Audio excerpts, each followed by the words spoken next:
Boys and girls, welcome back to another video by yours truly. I literally am live right now, and I just got the notification that a new drip marketing has occurred. I don't know who it is. I haven't even looked at it yet. We're getting ready to give a fresh reaction right here, right now, on the spot. So without further ado, let's go ahead and get into it. Now, I am hoping that it's going to be the pink-haired girl. I'm hoping that it's the pink-haired girl. If it's not her, I don't know who the hell it's going to be then. But yeah, Wuthering Waves, it just hit my phone. Scroll down.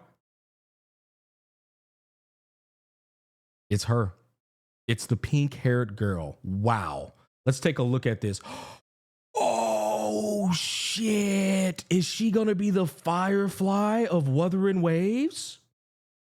Hold up. Is she going to be the Firefly of Wuthering Waves? Are we getting a girl who is also going to be a mech? Damn, son. It is. Look. Hold on. We got to save this real quick. Save image. What the, how the hell do you say her name? The fuck is AEMEATH? AEMEATH pic JPEG. Let's pull this up. All right, easy money. Let's zoom in on this. Hold on, we got to get this. Brother, she's gonna be a mech. She is. Look at the hair. It goes pink on the ends, signifying that this girl is in fact inside of this mech suit. We are officially getting a mech character. We're getting effectively Kudo's version of the Firefly, I guess, if you will. That's pretty fucking cool. I'm gonna be honest with you. I hope to make you proud. I hope I haven't let you down. In terms of the drip design, I'll be real. Nothing about her outfit is really that striking, but I would actually prefer to just go back to how good she looked inside of the video, the fucking video. I can't remember the name of the video. Hold on, let me pull this back. Go to live. In fact, I have this over here somewhere. Give me a second. Let's find it. Boom, boom, boom, boom. Boom, boom, boom, boom. La, la, la, la. La, la, la, la. Chat. Oh, here we go. Wait, let me give you a snip. Chat. Girl. Okay, here we go. I found it. So I wanted to pull this up because like right now, I'm not really finding this outfit to be that impressive. But the thing is, we've already seen her inside of the game. And she was, I dare say her model looks like an upgrade. I called it.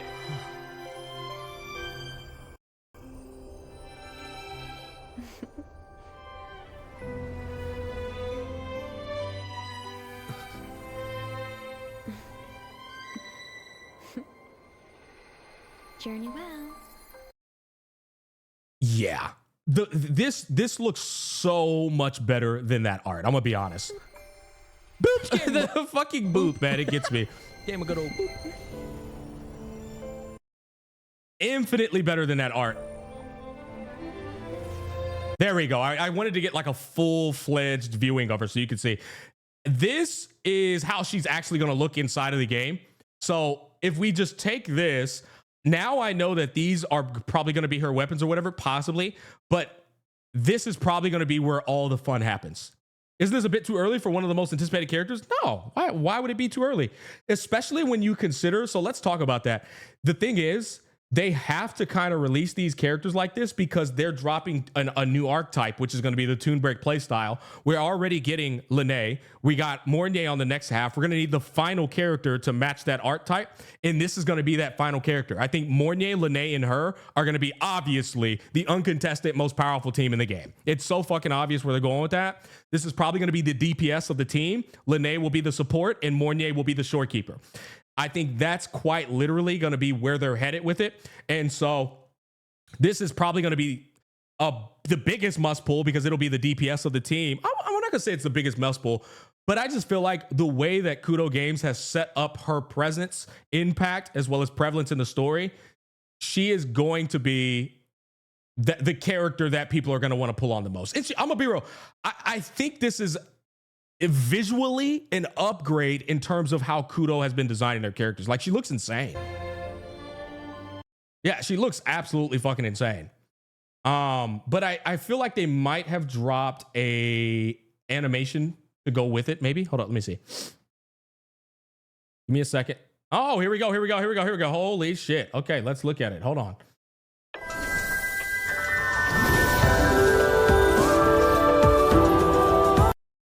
That mech suit looks fucking crazy. I'm gonna be honest. That mech suit looks really good, bro.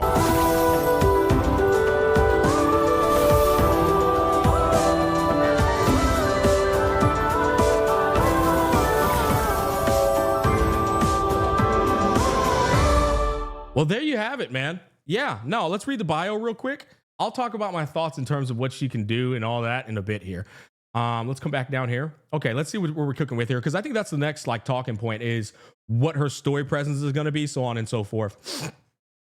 So it says, post-lament Anthropocene stars intertwined. I hope to make you proud. I hope I haven't let you down. AEMEATH. And clearly, they're always going to be referencing Rover, boys. All right. Congratulations. We have another wife to gather. Archive. AEMEATH, once a synchronous at Star Torch Academy, she is now a digital ghost visible to no one. So they really are going the Bunny Girl Senpai route with this particular story. Bunny Girl Senpai is going to be the story you would want to watch. That would do this damn near perfectly. She's going to be visible to none except Rover. And she obviously, I think they just gave away a good piece. She did used to be asynchronous at the Star Torch Academy. She used to be there. And so I think where they're going to go with this is when they, whatever the fuck happened, made her digital and she's visible to no one. Along with that became the obliteration of everyone's memories of her. Probably similar to Yuno, I would say. My issue with this is Bunny Girl Senpai was done in such a good narrative as well as writing choice that I know I'm not going to be able to take this serious. There's no way I'm going to be able to take this serious. So I'm going to just have my fun with it. She has a bubbly personality and a wide range of interests. She enjoys campus life and wants to share her joy with others. Yeah, so I think we're definitely going down the typical Wuthering Waves route with the dating sim. She's going to be the next hot waifu that you date. The story is probably going to revolve around eventually, I guess, getting people's memories back of this character. They're probably going to revolve around you learning about how what her role was at the academy. Yeah, I don't know. I genuinely feel like after the Chisa story, we're going into a story direction where it's going to be a lot of similarities to that Chisa story. It's going to be a lot of dating sims, a lot of one-on-ones with Rover, and then they're somehow going to tie it into Rover saving the fucking world with this girl as well. I feel like she's going to be the Kartathea of 3.0. And I think it's kind of obvious if you take a look at what we're looking at. She has more of an emphasis of her presence on screen than I feel that everybody else had. NPCs already name dropped her in the academy. They didn't forget. AEMEATH? Oh, did they? Okay, well, shit, I don't know. I mean, we'll find out. Chat, type 1 if you're pulling for her, type 2 if you're not.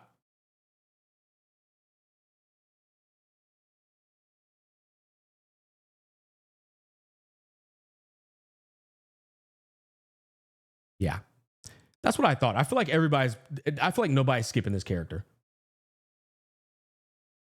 I feel like nobody's skipping this character at all. You know what I'm curious about is how floaty is her kit going to be? It's probably going to be incredibly floaty. I haven't been able to yet visualize a mecha character inside of Wuthering Waves. She's probably going to be flying around and just, beaming things. I think she's going to be a beamer, right? I don't think she's going to have any sword. Actually, you know what? Mecha characters do have those fucking 2 blades. Maybe she has 2 swords. I don't know. It can happen. I'm excited because I feel like Wuthering Waves and the combat intricacies that it has is going to be able to cook up a much more compelling and fun mech character than HSR did. With all due respect to HSR. It's just because there's just so much more to do in an action-packed game with a kit like that, as opposed to a turn-based game. You can read her forte on the video. On what video? This one?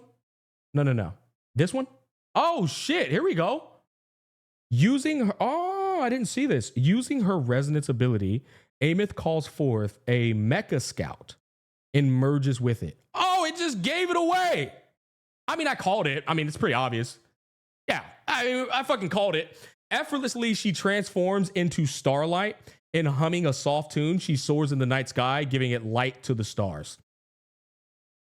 Yeah, Chad, I mean, I literally called it. Like, brother, the first thing I mentioned in this drip marketing is that the mech has a similar, this gives it away right here, man. It's a mech. I mean, I called that shit. Yeah, so you're getting what I said in the beginning, the Firefly of Wuthering Waves, chat. That is pretty much all of my thoughts. You can see the Exo Strider on the back. Oh, shit. Yeah, you're right. This thingy. Chat, I'm telling you, this is gonna be the Kartathea of 3.0. Yeah. Her tune break is probably gonna be fucking insane. She's probably gonna tune break for 300,000 or 400,000 damage. Bro, whoa. What if Kudo gives her the ability to fly? That would be a very interesting implementation, boys.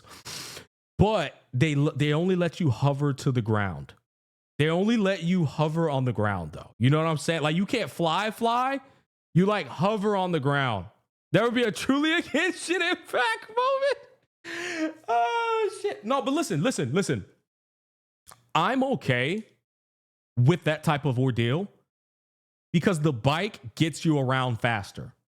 Listen, if you can fly with her, but it's not matching the traversal efficiency of the bike, completely okay with that. Completely okay with that. In fact, if it matches the traversal efficiency of the bike, it's still not a problem because you can still just use the bike, right? It's only a problem when that character's traversal efficiency becomes better than every other traversal method in the game. That's what I would say. Yeah. I would actually, you know what, man? Now that we're sitting here talking about that, I would prefer her to actually be able to fly. I would. She's a fucking mech, bro. She's a mech. I think she should be able to hover and do things to a degree. I do. I think that would be, I think everyone would love that. And here's the funny thing, chat. I also think this is going to be one of the most prized characters to pull on. And so it's kind of just adding to the experience. Majority of people, there's always going to be the exceptions to the rule. The majority of people are going to want to pull on this character. And I think they just do what they normally do. They just control the traversal efficiency, make it to where it's not too crazy or like power creeps the bike or anything crazy like that. And then we've got a W fucking quality of life in a fair, fun way put into the game with the mech. Double jump plus the nitro thing. Yeah. She references Xenoblade 2. I'll be real, man. I mean, I was already invested in the Toon Break playstyle. I kind of like the Lene Mournier and how it's going to synchronize. Now that we got the final piece to that puzzle, which I called this shit, I told y'all, that's going to be the team, bro. That team's going to shit on every other team in the DPS department. I guarantee you it's going to fucking obliterate. I guarantee it, man. That's going to wrap up all my thoughts. Chat, is there anything else you feel I missed that you want to cover about this, or are we good? Do you feel like I missed something else, or do you guys think we nailed it?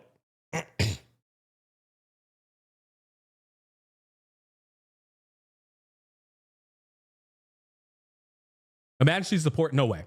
No way.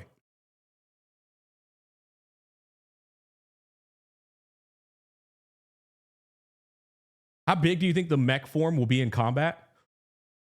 They can't make the mech form too big, right? I think they can make it large to a degree, but if you think about it, think about how big Fleur de Lis is, right?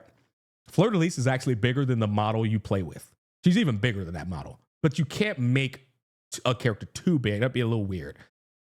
Then again, I'm not opposed to it. What if she's just a massive fucking, that'd be insane. I don't know. I think Kudo wouldn't go that route.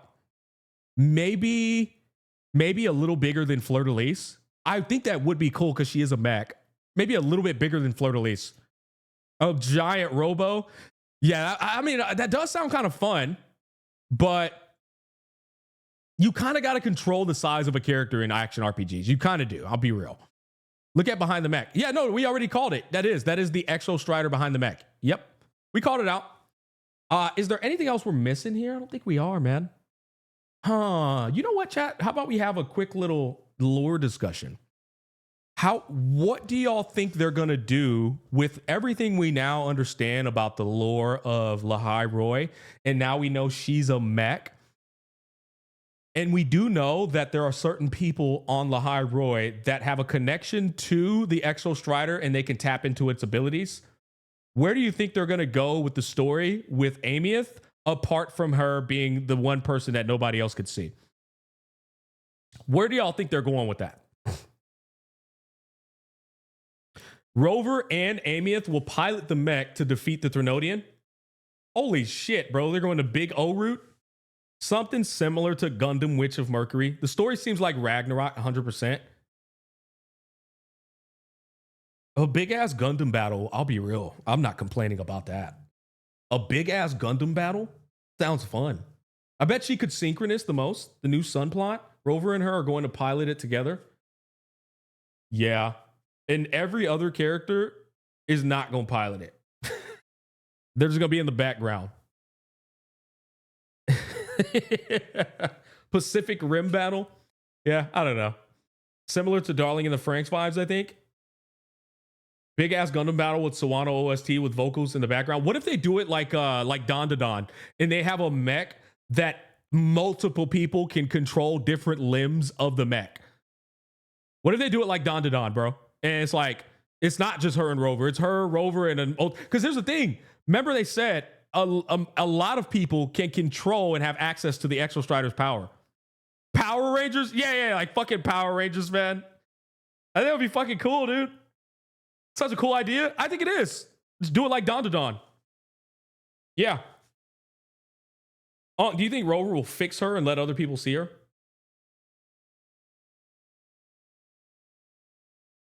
That is typical Wuthering Wave storytelling.